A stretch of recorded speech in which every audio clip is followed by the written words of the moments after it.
I finally got to watch the third Sonic movie and oh my god, that was so good. This is such a perfect way to finish the Year of Shadow, and I'm here to yap all about it.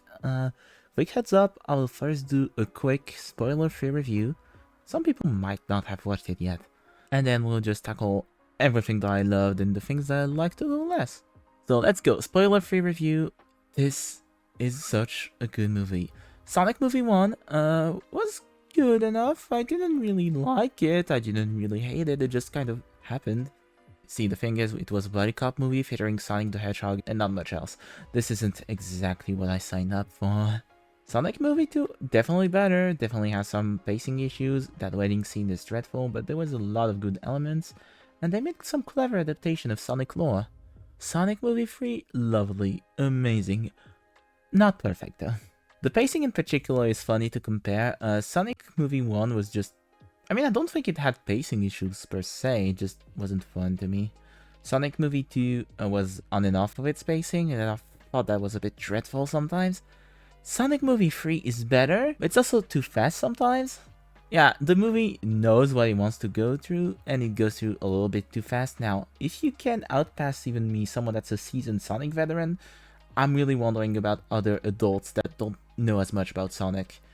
Now, the kids are gonna be fine, of course. This is also a kid movie. That's something you always gotta remember with this series. But I think this movie might be enjoyable for everyone, despite its little problem.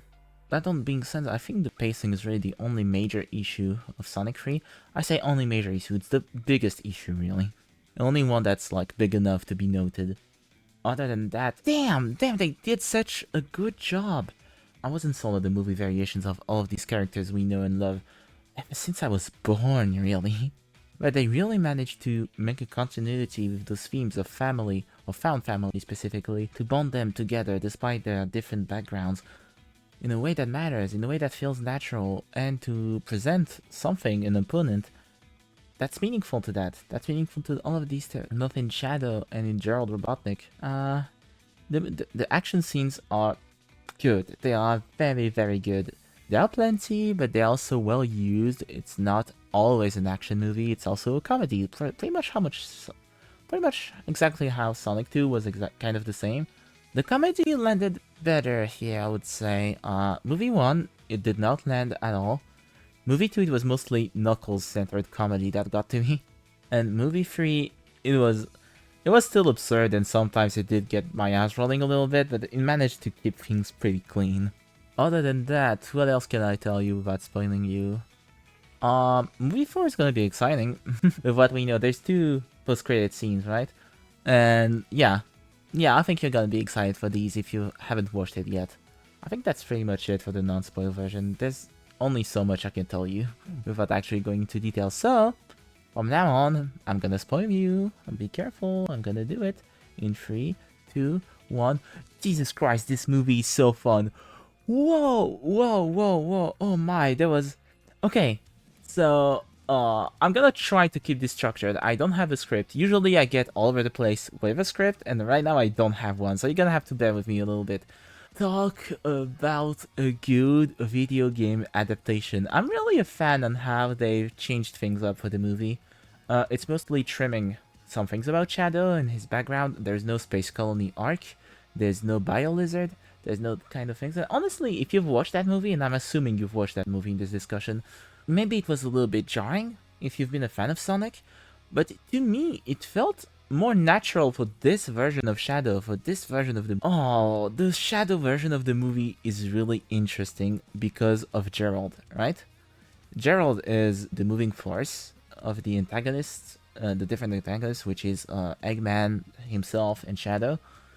And both him and Shadow have been alive for 50 years. Gerald isn't dead in this timeline, so their combined hatred has been growing and growing and growing for such a long time. And so what's interesting to me is that instead of using Amy or someone, you know, someone that wasn't directly opposed to Shadow to contrast, to make him reflect on what he's done, Shadow kind of does it by himself. At some point in the movie, you know, he punches Tom in disguise as the colonel that hurt Maria, and Shadow clearly regrets that. Like, when the disguise comes off, he looks disturbed, he looks shocked. And when Sonic goes to him and he he sees the anger in Sonic. You can see him pause for a little bit.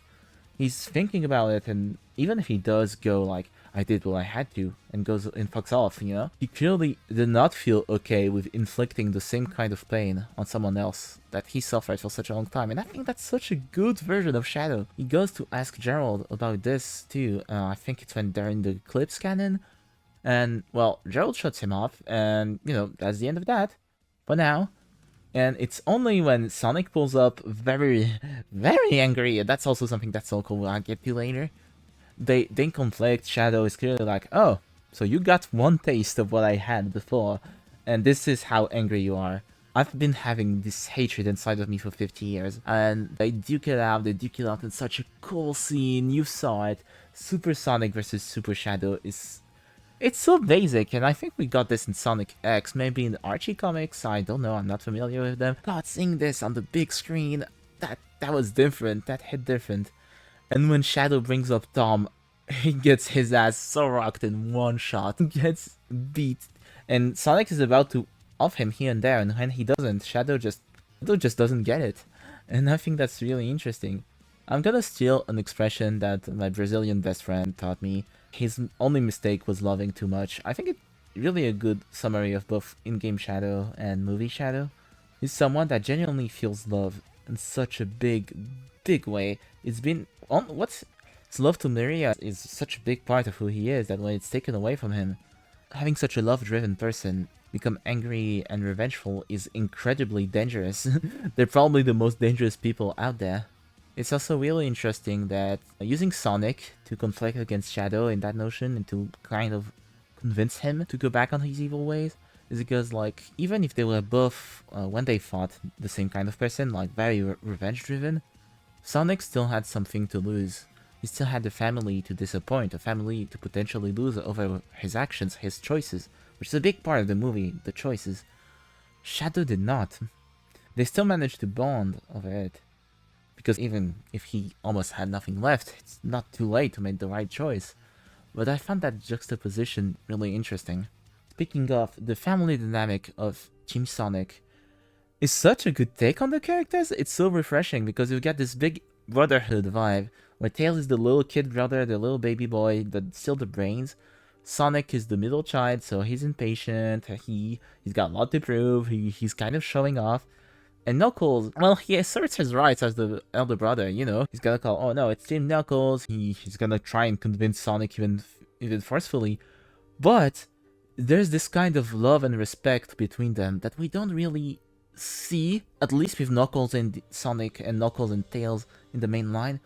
Game Knuckles would never outright admit loving these guys in front of their faces. Maybe to Tails, and in a sort of indirect way, never to Sonic. But movie Knuckles, at the end of movie 2, was just saying outright, you guys are my new tribe. Sonic, Tails, Tom, Maddie, they're all his family, and this is a Knuckles that has seen his tribe in his life, you know? In his lifetime, he's lived alongside his tribe, so their values still live very strongly in him. I think cohesion and family and trust are values that are very important for Knuckles, especially since movie Knuckles has this noble warrior kind of vibe to him. So when Sonic wants to take the Chaos Emeralds and Knuckles initially confronts him and then steps down going, you currently have betrayed the trust that, you know, the promises, the trust we shared. I'm not going to. I will give you the Master Emerald. I mean, I'll give you a chance to take the Master Emerald. And if considering it's Raid guarding it, it's probably just giving the Master Emerald outright. But I'm going to do so believing that you'll eventually do the right thing. It's powerful. It's such a powerful scene for Knuckles, and I already loved movie Knuckles, and I thought that, you know, okay, that's probably gonna be my favorite incarnation of Knuckles. Now I know for a fact it is my favorite incarnation of Knuckles, bar none. Tails has less of these scenes in the movie. I mean, he's Tails. He's Tails. He's adorable. He's smart. You know, that's pretty much what the Tails need. But you're not gonna see character progression from Tails. Knuckles just has this great scene, and Knuckles has great comedy. He has great comedy with Tails. I also like how he picks up a little bit on Tails, but not too much, just slightly. The brotherhood dynamic between Team Sonic is amazing. It's just so good. It's really also interesting what they did with Maria. She's just a kid in this one. You know what I mean? Like, in Sonic Adventure 2, in Shadow Generations, in Shadow of 5, she's shown as this, like, sickly, frail child with a tragic fate, but that still tried her best to be positive, to be a good source, you know, to be a good force in people's life. But that's not exactly something that is true here. She's just a child that, you know, gave this freak a chance, that just wanted to have fun with him. And I think that's interesting again.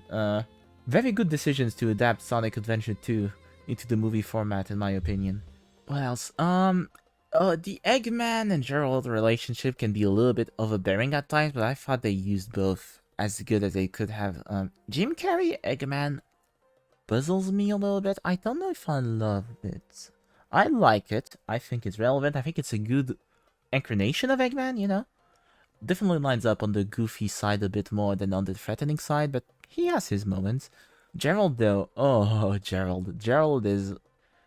Okay, so in the games, Gerald has always been this good man turned tragic turned evil. In the movies, he's just... He has that. He also starts as definitely someone chill, someone good. But boy, does he... Does he not live those 50 years well? And I think it's really interesting to see him take more direct action, you know, being alive rather than just leave a legacy of destruction as he did with Shadow and the Bio Lizard, etc.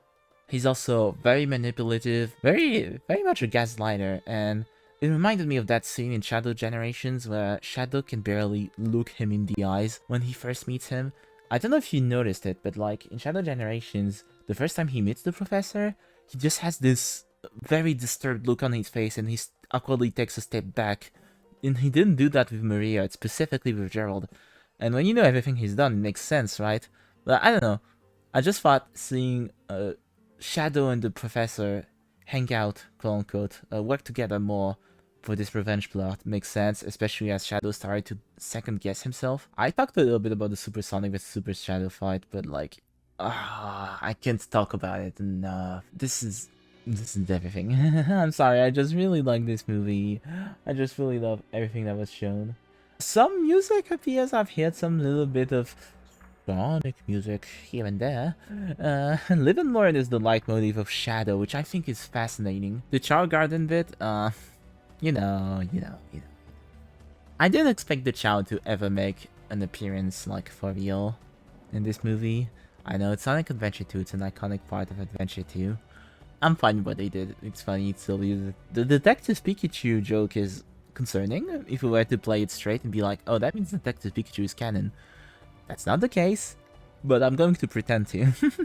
I'm gonna make my life's mission of pretending that Detective Pikachu is canon in Sonic movie. The death of Olive Garden Man was so rushed. He really just showed up to die. I don't know, it's crazy.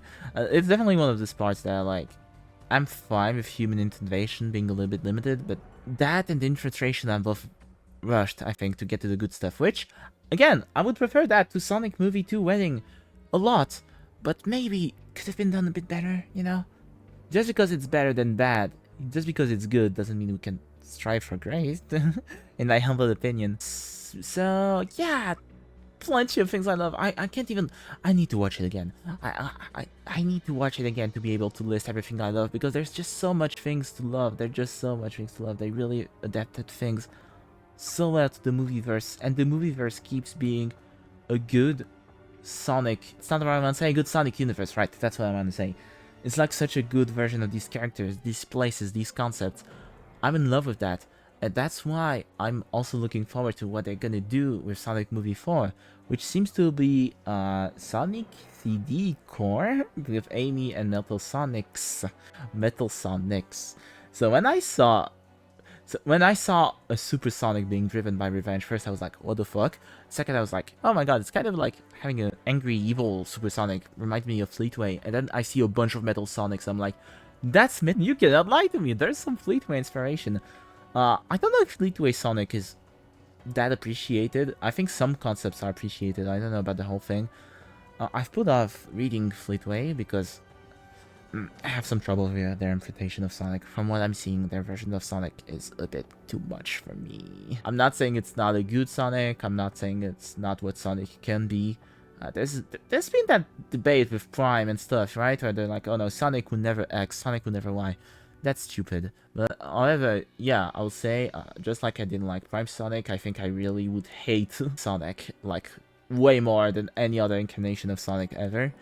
And while I wasn't warm to the incarnation of Sonic, of movie Sonic before, I am now. I'm all about those. I think they really shine when they're all put together. I think, yeah, that's it. Together, they just really make this works, and I can't wait to see what they do with Amy. I'm going to put on my tinfoil hat, right? And I'm going to say that the time stones being so awkwardly referenced in Sonic Generations was just foreshadowing for this, and if there's time travel, maybe we'll see Silver. Who knows? Having a Silver Amy Metal Sonic movie would be interesting. But there's just so many ways they can take things from the games and adapt them. And they have my trust. They have my absolute trust. I know they will cook. Now I just want to see what they come up with. And I hope you do too. I would really want more things from this universe to be released. Comics, games, all you want. All you want. And there's clearly been some references. This could be Sega is definitely more open for things to be shared, like Shadow, a movie Shadow in Sonic Generations. Sonic Racing Cross Worlds really make me think we're going to see some shared canon spotlight in the game, like in a bigger way. Styx has been revived, has been mentioned in Sonic Frontiers. I want to see it all. I want to see it all. But yeah, that's Sonic Movie 3, and I'm sorry. I wish I could be more coherent, but I'm just rambling on and on. I'm wondering where they take this next. We losing Dr. Eggman after a beautiful send-off that I forgot to mention until really right now. I really liked it. It felt cathartic for Agent Stone. It felt a good progression of his character, one that we could never see from the games. He has seen some themes also of neglect and family that were only mentioned almost as jokes in the first movie, but they were developed for real now. And to be honest, it also reminds me a little bit of Sonic Frontiers, because when Gerald reveals, you know, that he's disregarding Ivor, he's like, "You're no Maria." And oh my god, when you see the egg memos in Sonic Frontiers, you know, things start to make sense. These canons feel connected and they're vastly different, but still they have the same spirit, right? That's all we need for a video game adaptation. Some people often go like, oh, fans of X and Y that were just happy with their adaptation, they just wanted it to be the games but in movie. They don't know what it's like to make a good adaptation. Bitch, that's not what anyone is saying. That's so dishonest an argument. Everyone wants to see the spirit of their favorite games be respected in adaptation, not the letter, right? Of course, you're gonna see some people, maybe a vocal amount of people, be like, oh, why did they not use the Space Colony arc? Why did they not use the Bio-Lizard? Sure, but you're gonna have such a huge amount of people that are very happy with this because we got a good movie that used the right themes for the right characters, that they wrote those characters in a way that makes quote-unquote sense for them. And they've explored them in a different way, using what they've worked before in the series, and that's all we could hope for. That's really all we could hope for. And yeah, Sonic Movie 3, beloved. I'm gonna watch it again in English. I've watched it in French, and that's serviceable. The French dub is definitely serviceable. It's, if you don't know, the thing that's a bit cursed in those dubs is that usually when a movie uses celebrity actors, they have a quote-unquote dedicated voice actor in other languages, at least in French, that's how it works. So there's not been like someone hired to do a Eggman voice in this movie in French. There's just the usual Jim Carrey voice actor in French that was here. So it's a bit different, and I also want to see some lines in English to see how they've been translated. Most notably, there's one that I'm curious about because it seemed to reference For a True Story, the theme of Shadow versus Sonic in Adventure 2. It's what Maria says to Shadow and what Shadow reflects upon with the moon on the moon with Sonic, which is something like, even if the star is gone, the light still remains. It really make me think of the stars don't twinkle, the moon doesn't shine. But you know, maybe I'm insane. It's very possible that I'm insane. It made me think of that. I gotta see if in English the connection is a bit clearer. And I've just also gotta see more lines in particular, more lines in general. I'm off to watch it right now, guys. But this is a promise. We're going to speak about the movie universe of Sonic more on this channel. I want to speak about movie Knuckles next because he's he's everything that I wanted for Knuckles for such a long time. And there's also Shadow that I want to speak about more in general. In particular, there's Tail, there's Sonic, there's everything. I want to talk about everything. So if that interests you, please subscribe. I've been going a bit insane for the last minutes, as you can see. I'll see you later, right?